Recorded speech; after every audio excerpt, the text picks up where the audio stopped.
Nakikita ba nyo o nararamdaman nyo? Ang dating ng mga Duterte ay parang pikon na sa Malacanang at saka kay dating Senador Trillanes. Kasi matindi po yung mga paninindigan at sinasabi nito si Undersecretary Claire Castro. Lahat ng mga ginagawa ng mga Duterte, lalo na si Sara Duterte, talagang sinasagot. Ano man ang statement nito, pag tinanong siya ng media, sinasagot talaga on the spot sa regular na mga briefing sa Malacanang. Ito naman si Senator Trillanes ay walang tigil ang pagpapile ng kaso laban sa mga Duterte at paghukay ng mga ebidensya. Kaya hindi man ho magkakampi itong dalawang ito o hindi naman ho nag-uugnayan yung dalawang yan dahil si Trillanes ay sibilyan, mamamayang Pilipino, si Jose Castro ay nasa gobyerno at ang dating o siyang tagapagsalita ng Malacanang, Office of the President, ay naikukumpara ko po.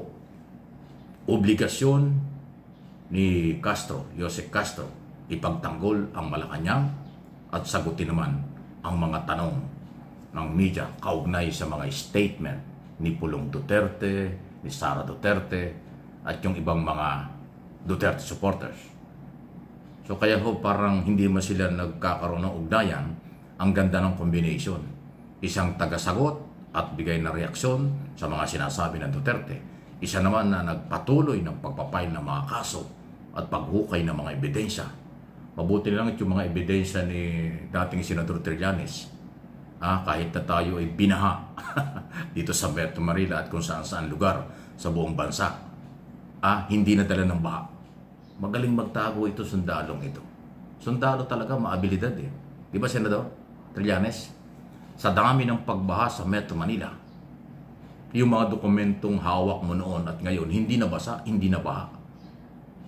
Talagang matindi ang pinagkakaloob sa iyo. Isipin mo, sa dami na ng kalamidad, doon sa nakaraang 6 na taon ni Duterte at 3 taon nitong Marcos administration, hindi nasira, hindi nawala, hindi nabura ang mga record ni Senator Trillanes. Yun ho yung kamalasan ng mga matinding nanlait, matinding nanira, personal kay Trillanes sa loob ng 6 na taon.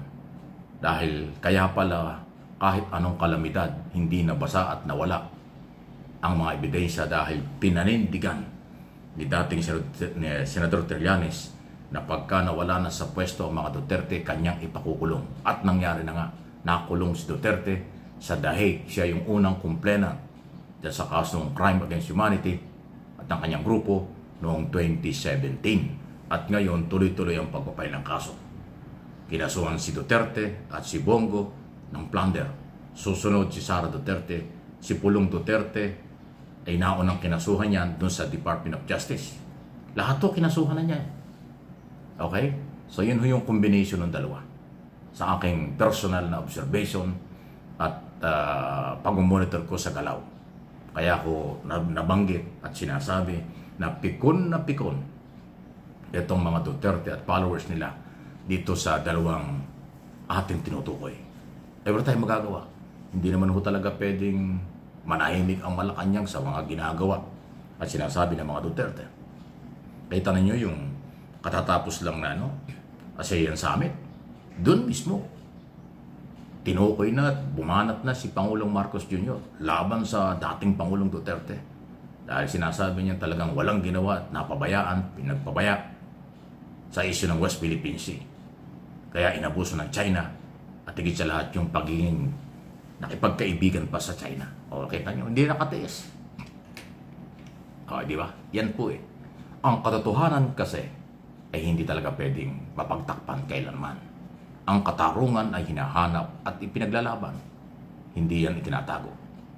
Kaya yung mga posible na masagasaan ng gobyerno at ni Trillanes bilang sibilyan sa kanyang mga ipapay na mga kaso, abay sa korte lang kayo magkita-kita. Hindi nyo kayang takutin. Hindi nyo kayang pagtakpan ang katotohanan. At hindi matatakot ang mga taong merong paninindigan para panagutin ang mga taong pwedeng umabuso sa kapangyarihan at salapi ng mamamayang Pilipino. Yun eh. Ang tindi talaga, Kaya asahan ninyo na kahit anong gawin ng mga anti-Marcos, sasagutin at sasagutin kayo ng Malacanang. At pananagutin kayo kung may mga ebidensya. Pagkatapos ng mga akusasyon, paratang, investigasyon, ay mananagot ang dapat managot. Kasi parte ito ng rule of law. No one is above the law. Ignorance of the law excuses no one. Diba? Yun po yan eh. Nakita nyo? Nasampulan na. Sino ba yung John? Basta merong, ayoko na, sisikat pa eh. Bahala siya sa buhay niya. Yung vlogger na DDS sa Cebu, na matinding bumanat noon kay General Torre. Nung si Torre pa si General Torre ay director ng CIDG. Di ba merong vlogger doon sa Cebu na ipinalabas nilang nakaratay sa banig ng karamdaman, nasa bed, hospital si Torre. Pinake yung picture, pinake lahat pinahuli yan.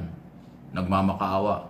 Walang nangyari. Akala niya ganun lang. Tinuluyan ni General Torre. Anong nangyari? Inaresto na ng isang araw. Kulong.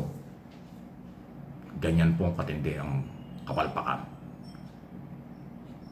Sa sobrang kawalan sa lugar, kawalan ng kaalaman sa responsibilidad o pananagutan, nasobrahan kayo. Ingat po kayo. Ang social media, dapat gamitin ito sa isang marangal, makatotohanan, at tamang impormasyon.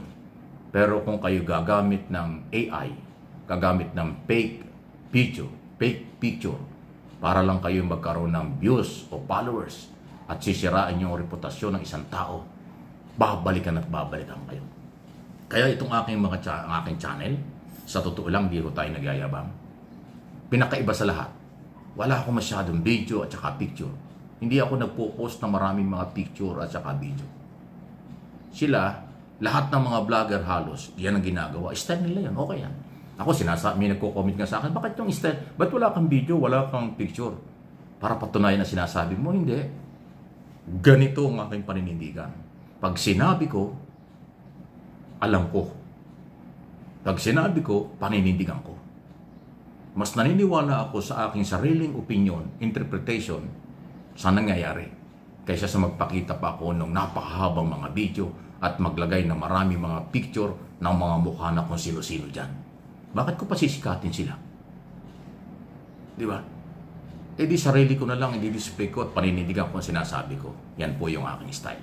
Kaya pasintabi na, doon sa mga naghahanap na kung ano-ano, ay iba ho tayo. Tingnan ninyo, sa dami po ng nasa social media, vlogger, content creator, lahat ho, dito at sa abroad, iba yung style natin.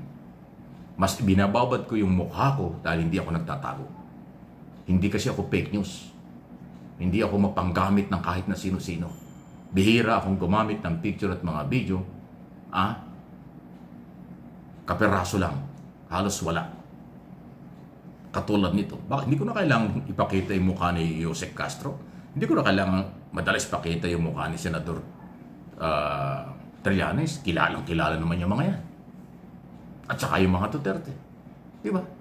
Bakit ko pa i-display yung mga, lalo na yung mga mapanirang grupo na puro pamimersonal ang ginagawa? Bakit ko i-display pa yung mga mukha nila? Bakit ko pa ipupromote yung kailang kalokohang ginagawa? Hindi na. Magbibigay ako ng opinion hanggang sa kung ano ang gusto ko at paniniwala ko. Yan po yun. Please like, share, subscribe and follow ko. Hindi pa.